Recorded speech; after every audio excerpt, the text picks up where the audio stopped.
anak. Para bang buong buhay ko na lang, paglalaba, pagluluto, higit sa lahat, pag-aalala. Ganyan talaga Amanda.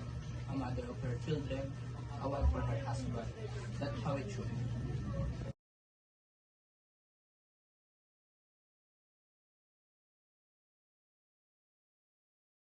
The university is a discharge animation of society, which is the pursuit of good and not the profit.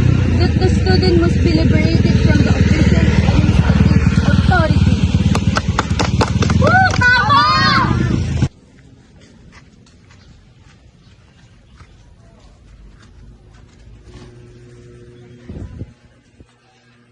Mama, ang dami nangyayari sa bansa. Ang dami naghihirap. Lumalaban na ang mga estudyante. Hindi pwedeng manahimik lang tayo. Kailangan na ng pagbabago. Jules, tigilan mo nga yung mga kalukuhan mo. Magtrabaho na lang tayo. Sumunod sa batas. Yan, sapat na.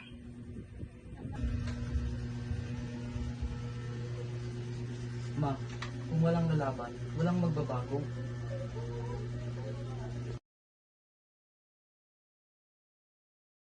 The proclamation of martial law is not a military takeover. I, as your duly elected president of the Republic, this power which may be implemented by the military.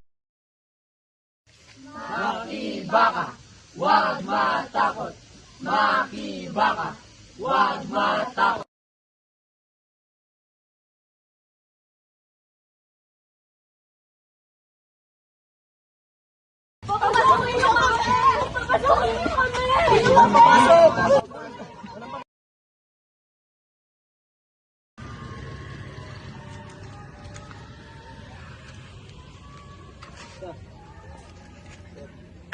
Ito na lang ang kukunin ko sa college doon. Total, gusto ko lang naman makaipon ng ipon yung pagkatapos, mag-apply na lang ako sa US Navy.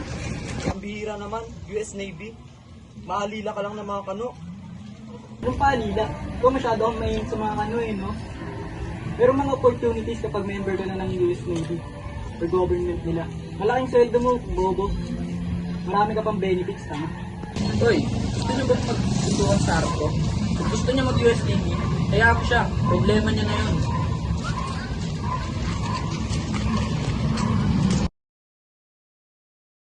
Lalabas na ako. Total, matagal na natin hinihingi yun. Ikaw, kaya mo pa? Ano ako magpapaalam? Ikaw ang magdidesisyon yan. Basta dapat patiran ko lang, doon lang rin naman ang punta natin. Sa armadong pakikibaka.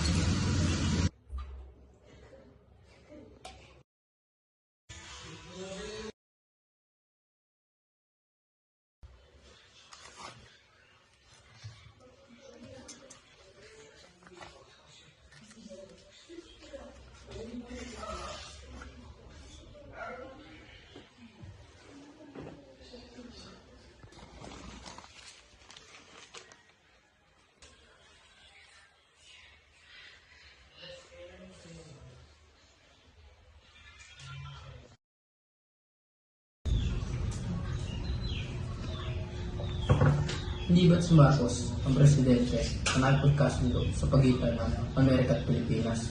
Wala siyang choice kundi kilalanin ang kasundo nito. Ang patuloy na kapagsabuatan sa gobyerno kano. No, Jules, hindi mga bobo ang tao na nasa gobyerno.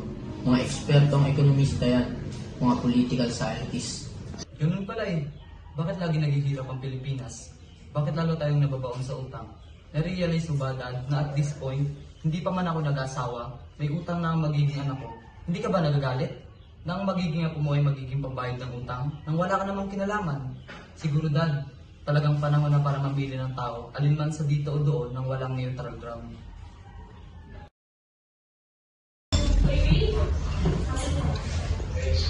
Nakabahan ako, ma'am. Pati pagkain ng baboy pa ako na rin. Wala na siguro masamang mangyayari. Hindi ka na siguro mag-aaral ng martial law kung hindi kailangan. Of course, may pagka-abnormal din sa sitwasyon natin ngayon. Pero, kailangan yan para sa bansa natin. Kayo mga bata, yung mga paniniwala nyo, 5 to 10 years from now, may iba yan. Understand, son?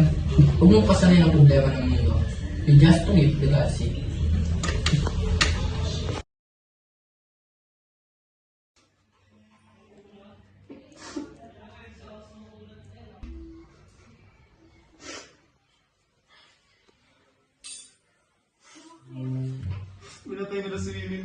Ulit ko ba?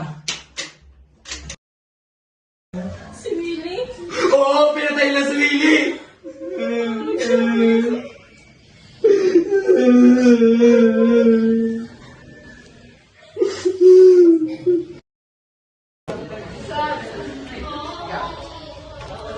Saan ka pupunta? Sa Bicol, Sa Bicol? Ano gagawin mo roon? Wala na akong kilala o kaibigan roon. may kakilala ako doon, ma. May kaibigan ako. Kilala? Sino kakilala? Sino kaibigan? NPA? Guerrilla? Ba't ang dami mong tanong, ma? Malaki na ako. Alam ko na ginagawa ko. Sabi ko saan ka pupunta sa Bicol eh. E di pa imbestigahan mo ako. Nak, sorry na. Nak! Malalaki na ang mga anak natin. Gagawa at gagawa sila na hindi natin gusto. Pero wala tayong magagawa. Pasya nila, buhay nila. Pero hindi ako niyan. Anak ko rin sila. Pero hindi ko lagi maintindihan si Jules. Naiintindihan ko at nakarapatan niyang gawin ang gusto niya. Nahanapin ang sariling katotohanan. Kung kinakailangan, maging tunay na lalaki. Every man should have something he died for. A man who has nothing he died for is not fit to live.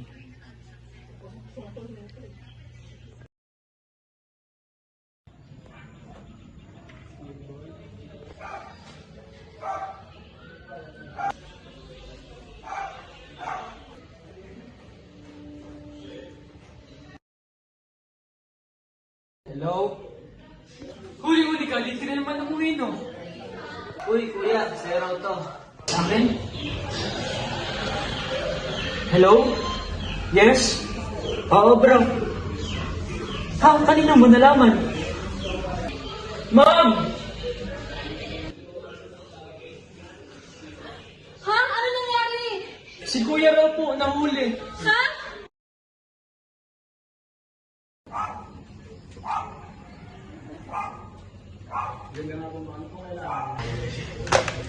Magandang hapon. Ano po kailangan nyo? Sir, kay Bartolome po, Dalo.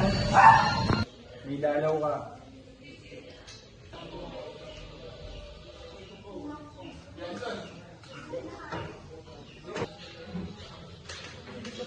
Nak, kumusta?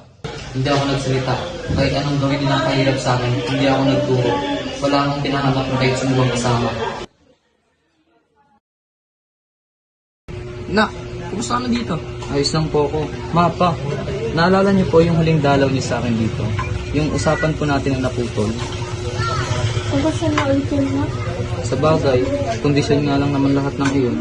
Matagal ko nang kinukondisyon ng sarili ko na kapag nahuli nila ako, bablangkuin ko ang isip ko. Para kahit anong gawin nila sa akin, wala akong maisip na sasabihin.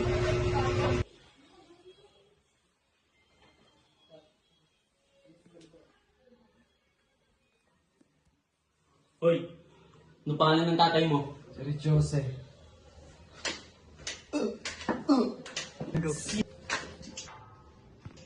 Kilala ko si Ernino. Wala kayong makukuha sa akin!